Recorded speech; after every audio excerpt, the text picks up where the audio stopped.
Čau! Šī ir mana atsauksme Annijai par 4. februāra sesiju.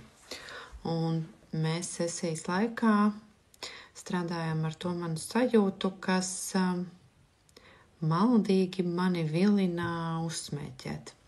Šī te apbalvojuma sajūta. Kā kaut kas tā, tu jau uzsmēķē, kaut kas baigi foršs vai kaut kas pat var arī nebūt baigi foršs, vienkārši šī sajūta, kad, es to paveicu vai es to izturēju, jāiet jau uzsmēķē.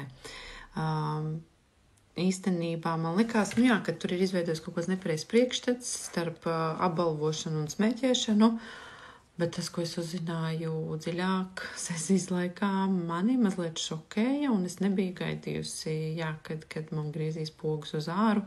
Es necerēju no sevis tik pārliecinoši un dziļi dzirdēt vārdus, kad es sevi neieredzu. Es sevi ienīstu.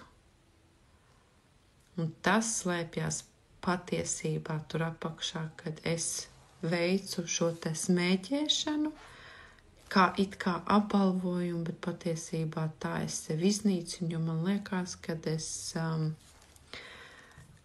neesmu neko pelnījusi. Un kad īstenībā man bija izveidojies šis te pašsodīšanas modelis.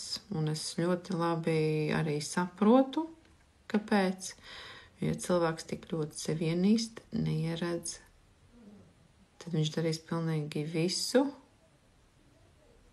lai sevi iznīcinātu. Tāda arī es ar smēķēšanu, lēnām mokoši, sodoši, nosodoši, apklājot ar ilūziju, ka tā es sevi apbalvoju. Baigi forši.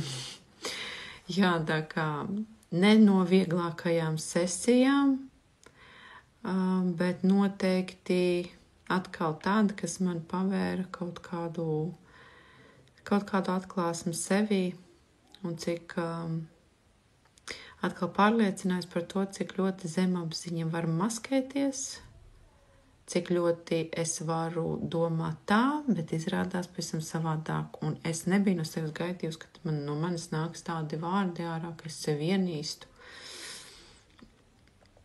Bet tā patiesā sajūta jau nemeloja. Viņa iznāca vienkārši uz āru. Un es tieši tā arī, tiešām no visas pārliecības tā arī sajūtu, kad es sevi neieredzu, ienīstu. Nav brīnums, kad arī šādā pašsodīšanas modelis ir izveidojies. Un paldies tev liels, Annija, par šo sesiju. Paldies, kad palīdzēji man ieraudzīt un saprast un atklāt šos te melus manī. Un paldies tev liels. Tiekamies!